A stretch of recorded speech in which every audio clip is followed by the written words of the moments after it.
Today on GrowthShares, let's analyze and see whether Synchrony Financial is a great long-term investment. The company analysis is divided into three broad factors: the business, the stock, and the price. Furthermore, these three factors are subdivided into 14 metrics that give us the complete picture of the company. Each factor and each metric are given different weight, together adding up to 100% of the overall analysis. Each factor and each metric are then given a grade from 1 to 100, with 1 being a failed investment and 100 being extraordinary. When everything is put together, a final grade will be given, also from 1 to 100. Most companies that I'll analyze in this channel will hover around a grade of 50. Companies with a final grade of 81 or higher will be included in my Great Investments playlist. Let's first look at the company as a business. The business is the most important part of this analysis. That's why 45% of this analysis is attributed to the business. As Warren Buffett once said, it's far better to buy a wonderful company at a fair price than a fair company at a wonderful price. A stock cannot grow and prosper without having a rock-solid foundation. The business factor is made up of 8 metrics. Basically, these 4 metrics measure how well the company is doing right now. These 2 metrics measure how well the business is projected to do in the future. And these 2 metrics measure the socio-economic impact of the business. In the description below, I have a separate video describing each metric in detail. Based on this grade, I would consider this an average business. This means, as a business, it's no different than half of all the businesses out there. Everything else going forward would need to be good in order to make this an attractive investment. Next, let's look at the company's stock. We can't easily invest in something unless there's shares available to buy and sell. That's why 35% of this analysis is attributed to the stock. If the business is the foundation of a company, the stock is a reflection of that foundation. Does the market reflect how good or bad the business has done?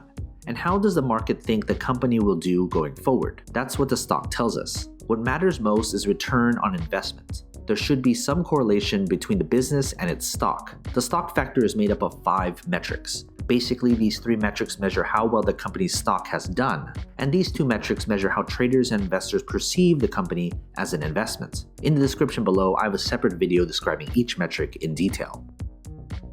Based on this grade, I would consider this an above-average stock. Combine that with an average or better business, this should be a company on your watch list to see if further improvement can be made. Finally, let's look at the company's price.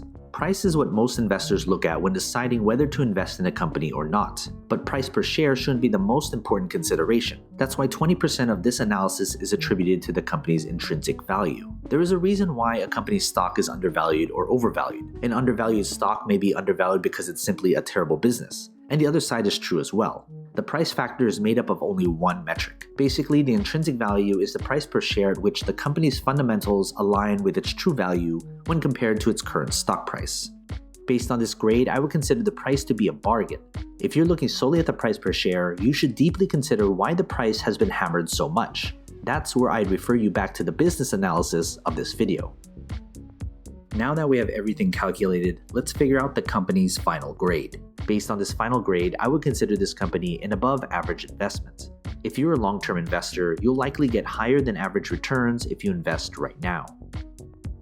Some of you will put different importance on different aspects of my analysis. You may solely just be looking at the price per share. Others may look at the business. But if you're looking at this company as a long-term investment, you should look at all 3 factors because it paints the entire picture of the company. When it comes to the final grade, it doesn't necessarily mean I'm bullish or bearish on the company's stock. Grades are adjusted to take into account the company's industry, sector, and competition. Of course, major news does have an effect on the company, but my analysis is built upon a solid foundation that focuses on the long-term health of the company. From time to time, I will reanalyze a company and share it with you. So you've made it this far, shoot me an email. I'd love to get in touch with you and talk more.